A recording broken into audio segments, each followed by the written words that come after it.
Hello viewers, আসসালামু আলাইকুম। তোমরা সবাই কেমন আছো? কমেন্টে জানিয়ে দাও। আশা করি সবাই ভালো আছো। আজ আমি তোমাদের মাঝে একটা ভিন্ন স্টাইলে শাক দিয়ে মাছ রান্নার রেসিপি শেয়ার করব। তার জন্য প্রথমে কড়াইতে আমি পেঁয়াজ কুচি, কাঁচা কুচি, মরিচ কুচি দিয়ে দিলাম। এরপর তেলে ভেজে নিচ্ছি। এরপর দিয়ে দিচ্ছি কড়াইতে বাদামি কালার করে পেঁয়াজ কুচির ভিতরে পানি দিয়ে হলুদ মরিচ গুঁড়ো দিয়ে দিলাম, আর দিয়ে পরিমাণ মতো দিয়ে দিলাম আদা রসুন বাটা। দিয়ে মশলাটাকে আমি ভালো করে একটু নাড়াচাড়া করে দিয়ে দিলাম স্বাদ মতো লবণ। তো সব কিছু দেওয়া শেষে এখন আমি ভালো করে মশলাটাকে কষিয়ে নেব। এদিকে আর একটু ভালো করে একটু পরিমাণে তেল দিলাম একটু। সব কিছু পানিটা একটু শুকিয়ে গেছে, যেন আর একটু মশলাটা কষানোর জন্য ভালো করে পানি দিয়ে দিলাম। তা পানি দিয়ে এখন মশলাটা একদম ভালো করে কষিয়ে নিয়েছি। তো সুন্দর করে প্রায় কষিয়ে নিলাম। মশলার থেকে তেল ছেড়ে দিয়েছে। এখন আমি সুন্দর করে এই মশলা কষানোর ভেতরে মাছগুলো কষিয়ে নেব। তো প্রায় সময় আমরা মাছের মাথা লেজা দিয়ে রেসিপি করি, কিন্তু আজ মাছ দিয়ে শাক রান্নার রেসিপি করব। তো ভিউয়ার্স, কীভাবে রান্না করি দেখতে থাকা, অবশ্যই দেখলেই তো বুঝতে পারবে রান্নাটা কেমন হয়েছে আর খেতে কেমন লাগবে। তো মশলার সাথে ভালো করে মাছগুলো মাখিয়ে কিছুক্ষণ জাল করে নেব। প্রায় জাল হয়ে গেছে আর মাছটাও একটু ভালো করে কষানো হয়ে গেছে, দেখতেই পাচ্ছ। আবারও কিন্তু মশলা কাটিতে তেল ছেড়ে দিচ্ছি। তো আমি সবগুলো মাছ বাটিতে তুলে নিয়েছি।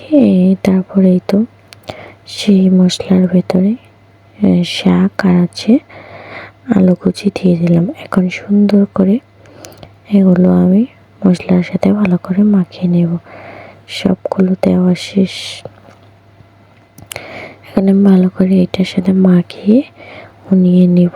আর এই কষানোর ভেতরেই আমি শাক, আলু, ডাঁটা সব কিছু আর কি সেদ্ধ করে নেব।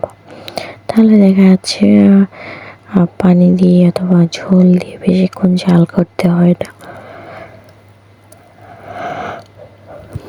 ঝোল দিয়ে কিন্তু বেশিক্ষণ জাল করে তরকারিটা টক লাগে, তেমন খেতে ভালো লাগে না, স্বাদও হয় না।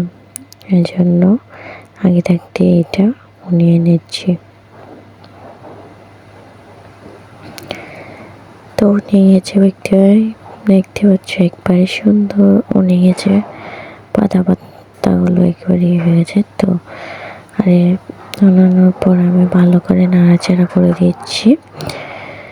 তো সুন্দর করে নাড়াচাড়া করে দেওয়ার পরে আমি আবার জালটা নেমে গেছে, এটাকে ধরিয়ে দিলাম।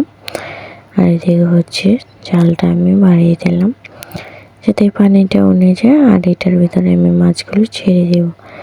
তো যতটুকু ওনা হয়ে গেছে পানি, ঝোলটা নামিয়ে নিয়েছি। তো এই মাছগুলো দিয়ে দিলাম। তো ভাঙবো না, এভাবে দিয়ে আমি ঢাকনা দিয়ে ঢেকে দেবো। এতে শাকগুলো সেদ্ধ হবে আর মাছটাও সেদ্ধ হবে।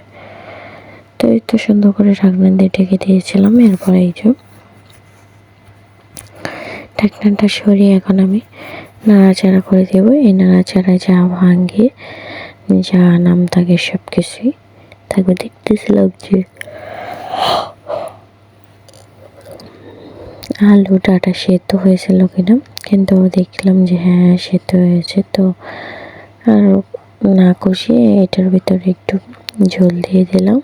তরকারিটা একটু ভেজা করবো, খসখসা কড়া করবো না, তাই জন্য একটু ঝোল দিয়ে দিলাম। তো এই ঝোলটা যেন সে দেখতে পারে, খেয়েও বুঝতে পারে। তো প্রায় সময়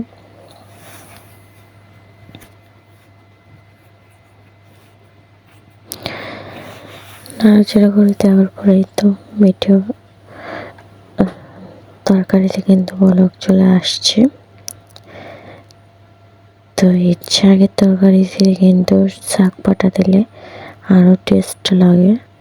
তো তরকারিটা ঘন ঘন হয়ে আছে, তো আমি এখন এই যে মাছগুলো এই নাড়াচাড়ার মাধ্যমে ভেঙে ছুড়ে দেব, তাহলেই হবে মেন তরকারির যে স্বাদটা ওটা পাওয়া যাবে। তো আমি ভেঙে চুরে সুন্দর করে ঘন্ট করে দিয়েছি। এখানে ভালো করে নাড়াচাড়া করে দিচ্ছি, ঘন্ট করে দিয়েছি। এখন আমি সুন্দর করে একটু জাল করে নেব। তো হয়ে গেল আজকের মতো এই রান্নার রেসিপিটা।